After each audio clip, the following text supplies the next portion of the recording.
नमस्कार। हमने कहा था कि जो 3 काले कानून हैं इनको वापस लेना पड़ेगा। इसलिए कहा था क्योंकि हमें मालूम था कि 3-4 बड़े जो पूंजीपति हैं उनकी शक्ति हिंदुस्तान के किसानों के सामने खड़ी नहीं हो सकती, और वही हुआ। जो 3 काले कानून थे उनको अंत में रद्द करना पड़ा। ये किसानों की, मजदूरों की सफलता है,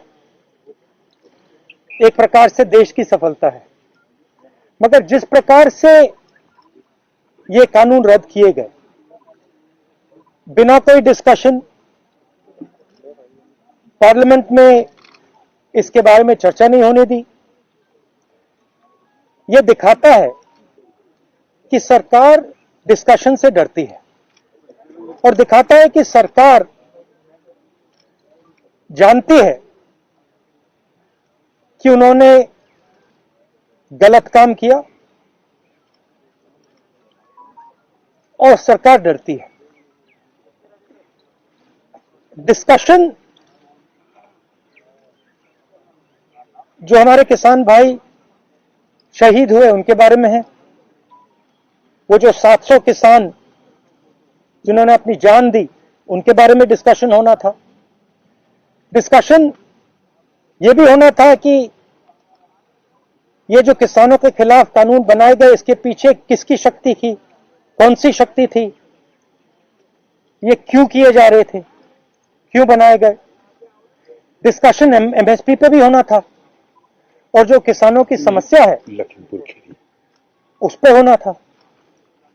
लखीमपुर खीरी और इनके जो होम मिनिस्टर हैं उन पर डिस्कशन होना था, वो तो सरकार ने होने नहीं दिया।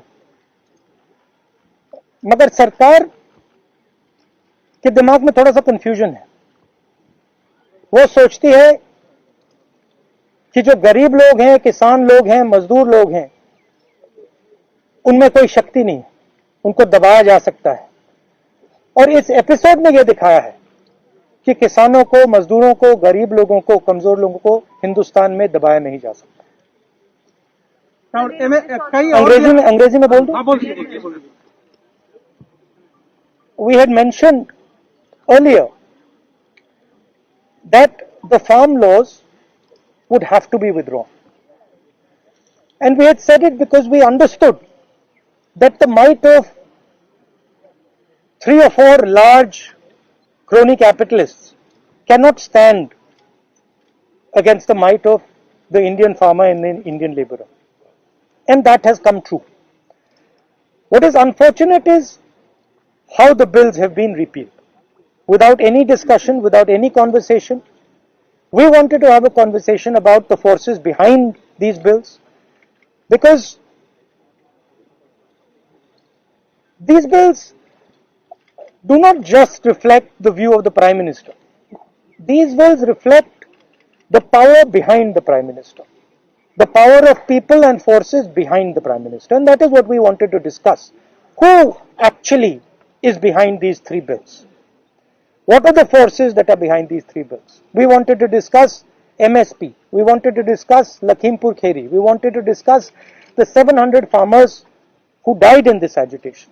And unfortunately, that discussion has not been allowed. This is a reflection of the fact that the government is terrified of having this discussion. The government wants to hide. The government does not have the guts to stand up for its actions. And this is quite unfortunate. Sir, आप लोग इस पूरे आंदोलन में 2-3 मांग पहले भी थी आपकी। पहले जैसे कि एमएसपी की गारंटी मिले, दूसरी की जो गृह राज्य मंत्री हैं अजय मिश्रा टेनी, उनका इस्तीफा हो। क्या इस कानून को वापस लेने से अब आपकी ये मांग खत्म हो गई है, ये इस पर अभी आपका प्रदर्शन धरना है? मांग ये तो देखिए, ये जो 3 कानून थे, ये किसानों पर आक्रमण था, मजदूरों पर आक्रमण था। मगर किसानों और मजदूरों की जो डिफिकल्टीज है, मुश्किलें हैं, वो एमएसपी, कर्जा माफी, वो लंबी लाइन है, लंबी लिस्ट है, और वो अभी तक मतलब उनकी मांगे हैं और उनको उनका हम समर्थन करते हैं। सर बीजेपी का ये कहना है सर कि जब प्रधानमंत्री ने राष्ट्र के नाम संबोधन में माफी मांग ली और अब जब तीनों कृषि कानून वापस हो गए लोकसभा और राज्यसभा में, तो डिस्कशन की जरूरत क्या है? तो फिर सांसद की क्या जरूरत है? बंद कर देते हैं, बंद ही कर दो। फिर प्राइम मिनिस्टर को जो कहना है कह दें, जो कानून बनाने बना दें, तो इसका क्या मतलब है? राहुल जी, बंद ही कर लो। राहुल जी आपने मौत हुई है, वो 700 आदमी के लिए आप लोग कुछ आगे कुछ कदम चलाएंगे? सेंट्रल गवर्नमेंट से, बीजेपी गवर्नमेंट से चला रहा है, उनके से कोई उनका राहत मिले? आपने कहा कि प्रधानमंत्री ने माफी मांगी, इसका मतलब प्रधानमंत्री ने ये एक्सेप्ट किया कि उनकी गलती के कारण से 700 लोग मारे गए, उनकी गलती के कारण से ये जो पूरा आंदोलन हुआ है। तो फिर अगर उन्होंने गलती एक्सेप्ट कर ली है तो फिर कॉम्पेंसेशन देना तो पड़ेगा। राहुल जी, आपने पहले कहा था कि तीनों कृषि कानून वापस लेने होंगे, सरकार ने अंतोगत्वा ये बिल वापस ले लिया। अब सवाल यह है, देखिए जिस प्रकार से लिया है इन्होंने, सबसे पहले इसमें किसानों का अपमान किया है। उन्होंने कहा है कि थोड़े से संगठन, थोड़े से किसान के संगठन, सेक्शन, एक सेकंड में पढ़ लेता हूं। एक group of farmers are protesting against these laws. ये कोई ग्रुप नहीं है, ये हिंदुस्तान के सब किसान हैं। पहले आपने इनको खालिस्तानी कहा, अब आप इनको ग्रुप ऑफ फार्मर्स कह रहे हो। ये ग्रुप ऑफ फार्मर्स नहीं है, ये हिंदुस्तान के सारे किसान हैं और ये समझते हैं कौन सी शक्तियां इन पर आक्रमण कर रही है। राहुल जी मेरा सवाल ये था, सर आप लोग किसानों के लिए क्या की, क्योंकि किसान संगठन के नेता अभी भी बॉर्डर पर बैठे हुए हैं। राहुल गांधी जी क्या अपील करेंगे उन किसान संगठनों से, क्योंकि संसद में अभी नहीं, मैं किसान संगठन से क्या अपील करूंगा? उनसे कोई अपील करने की जरूरत नहीं है। मैं ये कह रहा हूं कि जिम्मेदार कौन है? जिम्मेदार किसान संगठन है क्या? उनने क्या गलती की है? उनके 700 लोग शहीद हुए हैं, उनको आपने मतलब 1 साल यहां बैठा रखा है, उनको घर नहीं जाने दिया आपने कहा कि गलती मेरी है, तो फिर आप कॉम्पेंसेशन दो ना, और जो इनकी मांगे हैं उनको पूरा करो, एमएसपी पूरी उनको दो।